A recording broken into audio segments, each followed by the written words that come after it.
ইস্কনের ভোগ প্রসাদে কিংবা একাদশীর দিনে কুমড়োর ছক্কার এই রেসিপিটি হয়ে থাকে। আমার মতন যারা ভোগ প্রসাদ গ্রহণ করেছেন তারা অবশ্যই জানেন।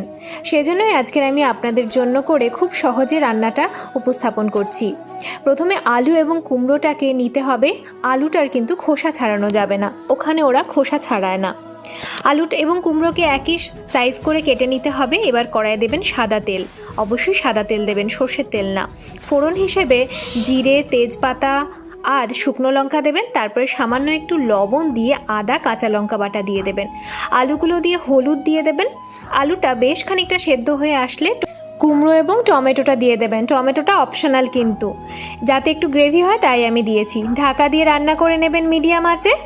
আরও 5 থেকে 6 মিনিট পরে কাঁচা ছোলা, জিরে গুঁড়ো দিয়ে দেবেন, বাটাও দিতে পারেন, চিনি আর সবশেষে নারকেল কোড়া দিয়ে রান্না করে নিয়ে পরিবেশন করুন।